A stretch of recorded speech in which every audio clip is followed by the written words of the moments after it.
Olá, aqui é o Eduardo e seja bem-vindo a mais uma aula do treinamento Redbox para fundos imobiliários. Nesta aula você vai aprender como declarar os seus fundos imobiliários na declaração anual de imposto de renda. Na declaração anual de imposto de renda, você precisa declarar à Receita Federal seus rendimentos com FIIs, amortizações recebidas, quantidade e custo históricos dos seus FIIs, lucros e prejuízos com vendas de cotas. Neste treinamento eu estou usando a versão 2017 do Programa de Declaração da Receita Federal. De um ano para o outro, o local exato dos campos de preenchimentos podem variar, por isso fique atento. Então vamos lá. Irei começar falando da declaração dos seus rendimentos. O primeiro passo é abrir a ficha Rendimentos isentos e não tributáveis e clicar em Novo. O próximo passo é escolher a opção Outros. Na tela que vai se abrir, você vai preencher se o beneficiário é titular ou dependente, o CNPJ do administrador do fundo e não o CNPJ do fundo, por isso não confunda, o nome do administrador do fundo e não o do fundo. Na descrição você irá colocar rendimentos de fundos de investimentos imobiliários. No campo valor, você vai colocar o total recebido no ano desse administrador. Se você tiver vários FIIs administrados pelo mesmo administrador, você pode somar os totais de cada FII e colocar o valor consolidado. Os administradores dos seus fundos sempre distribuem aos cotistas um informe de rendimento, onde estará o nome do administrador e o CNPJ. Mas se você quiser ver antes, pode consultar essas informações no documento de distribuição de rendimentos divulgado através do sistema fundos.net, que você aprendeu a acessar em outra aula. Vamos falar agora da declaração de lucros e prejuízos com vendas de cotas. Você deve abrir a página Operações com Fundos de Invest Imob, dentro da área de renda variável. Nessa tela, você vai declarar todos os campos que estejam em branco. Preencher essa tabela é bastante fácil se você utilizar a planilha que lhe forneci para controlar suas operações. Vamos ver como se faz. No campo Resultado Líquido do mês, o primeiro campo em branco do programa, você vai apenas copiar os valores da coluna Lucro ou Prejuízo no mês correspondente. Se estivéssemos fazendo a declaração em 2018 referente a 2017, preencheríamos os valores somente de janeiro até dezembro de 2017. No campo Resultado Negativo até o mês anterior, o segundo campo em branco, você vai preencher o valor de prejuízos a compensar em janeiro do ano ao qual a declaração se refere. Se estivéssemos fazendo a declaração em 2018 referente a 2017, preencheríamos o valor referente a janeiro de 2017. No campo Imposto de Renda Retido, no mês, você vai apenas copiar os valores da coluna IRRF no mês, que é o Imposto de Renda Retido em Fonte, no terceiro campo em branco, e preencher nos meses apropriados.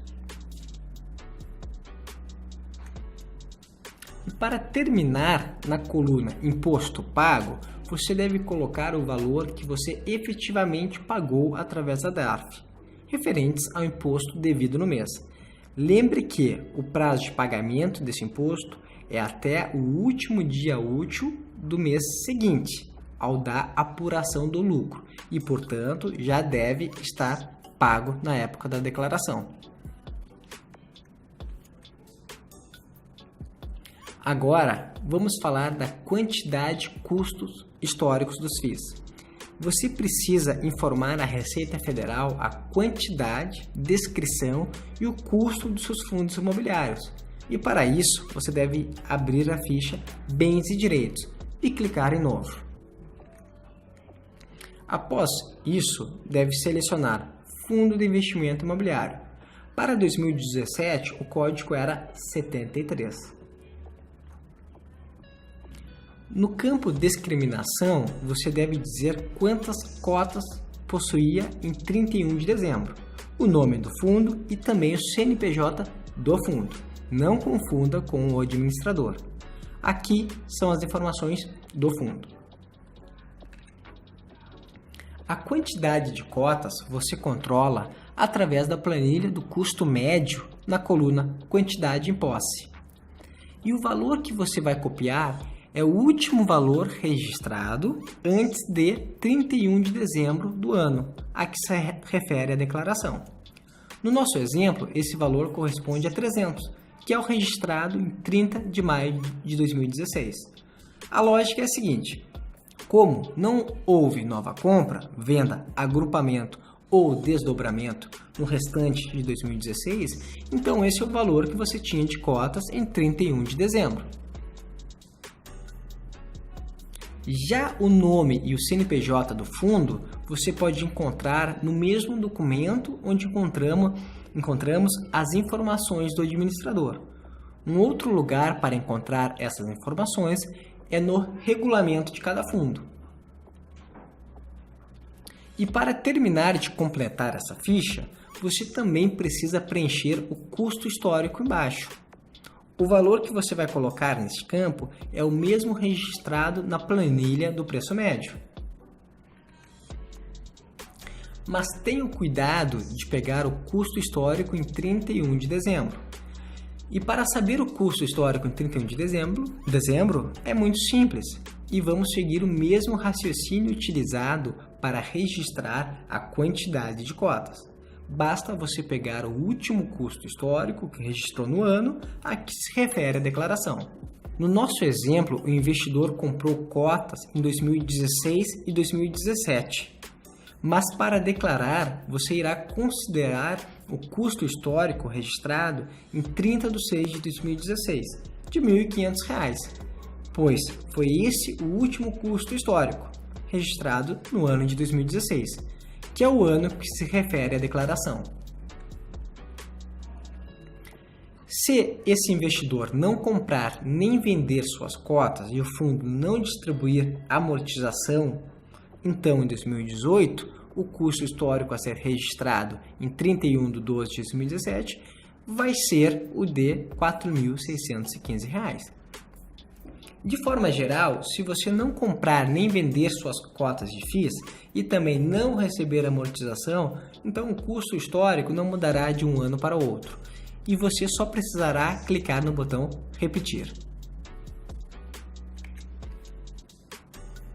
E para terminar, se você tiver mais de um FII, então você deve abrir uma ficha de bens e direitos para cada um deles. E agora eu gostaria de falar da declaração de amortização parcial. Como você já aprendeu, sempre que o seu FII distribuir uma amortização parcial, o custo histórico será reduzido e, portanto, o preço médio também irá diminuir, pois a quantidade de cotas não muda. A única coisa que você precisa fazer é descrever o valor da amortização recebida dentro do campo Discriminação. Digamos que no nosso exemplo, o FII tivesse recebido em 1º de outubro de 2016 uma amortização de R$ 300 depois da compra das cotas. Então, você pode ver na planilha de custo médio, o valor de custo histórico que agora iremos registrar é de R$ 1.200. E caso o seu fundo deixe de existir, seja porque foi liquidado ou seu prazo acabou para os FIIs com prazo definido, e você receba uma amortização total, então você deve seguir a orientação do administrador quanto à declaração dos valores.